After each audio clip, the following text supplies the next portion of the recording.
السلام علیکم ورحمۃ اللہ وبرکاتہ۔ لندن میں ایک پاکستانی دوست کئی سالوں سے وہاں رہتا تھا۔ ایک بار اس نے بتایا کہ وہاں ایک مقامی جوڑے کے ساتھ رہتا تھا۔ ان کی نئی نئی شادی ہوئی تھی۔ ایک ہی مکان میں ایک پورشن میں وہ رہتے تھے اور دوسرے پورشن انہوں نے مجھے کرائے پر دے رکھا تھا۔ اسی دوران ان کو ایک بیٹا پیدا ہوا۔ ہمارے درمیان کبھی بدمزگی پیدا نہیں ہوئی تھی۔ ہر ماہ کے آخر میں انہیں کرایہ ادا کر دیتا تھا۔ ہمارے درمیان 12 سالوں کی رفاقت رہی۔ نہ کبھی انہوں نے مجھے کبھی کوئی تکلیف و رنج دیا اور نہ میری طرف سے ان کو شکایات کا موقع ملا۔ ایک بار انہوں نے مجھ سے کہا کہ کل آپ کی کیا مصروفیت ہے؟ میں نے کہا کل میری چھٹی ہے اور میں گھر پر ہی رہوں گا، کوئی دوسری مصروفیت نہیں ہے۔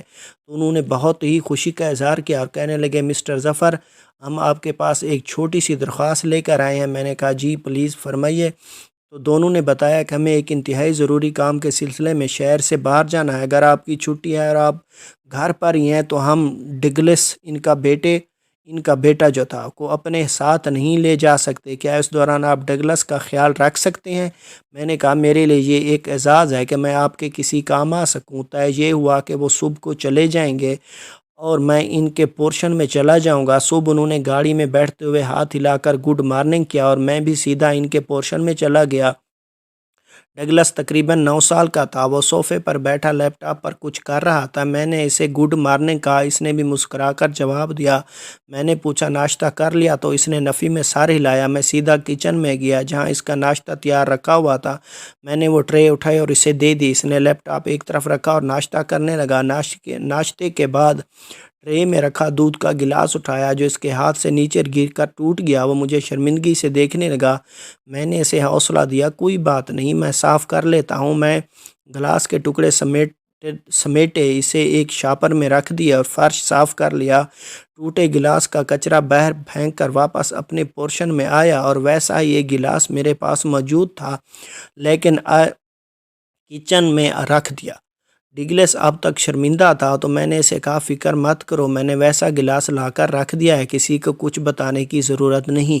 پھر ہم سارا دن آپس میں کھیلتے رہے۔ شام کو اس کے والدین واپس آ گئے، میرا شکریہ ادا کیا اور کہنے لگے آج آپ ڈنر ہمارے ساتھ کر کے پھر جائیے گا۔ ڈنر کے دوران وہ بار بار میرے لیے عمدہ کلمات پیش کرتے رہے۔ پھر میں نے انہیں الوداع کہہ کر اپنے پورشن میں واپس آ گیا۔ صبح کو 6 بجے میرے دروازے پر ڈگلس کے والدین کھڑے تھے۔ میں حیران ہو ہی رہا تھا کہ انہوں نے مجھ سے کہا مسٹر ظفر آپ بہت اچھے انسان ہیں، ہمیں آپ سے کبھی کوئی پریشانی نہیں ہوئی، مگر اب آپ اپنے لیے کوئی اور گھر ڈھونڈ لیں اور ہمارا گھر جلد از جلد خالی کر دیں۔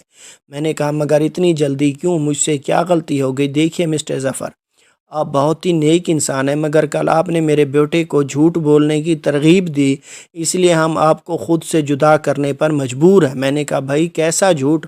انہوں نے کہا کہ گلاس ٹوٹنے کے لیے وقت ہوتا ہے، ٹوٹ گیا کوئی بات نہیں، مگر آپ نے ہمارے بیٹے کو کہا کسی سے ذکر کرنے کی ضرورت نہیں، مگر ہم نے بیٹے کو ہمیشہ سچ سکھایا ہے، اس لیے اس نے پوری بات ہمیں بتا دی۔ یہ بات آپ بھی ہمیں بتا سکتے تھے، ہمیں اب ڈر ہے کہ کہیں آپ کے ساتھ رہتے ہوئے ہمارے بچے پر جھوٹ کی پرچھائیاں نہ پڑیں، سو پلیز آپ اپنا بندوبست کہیں اور کر لیں۔ Thank you.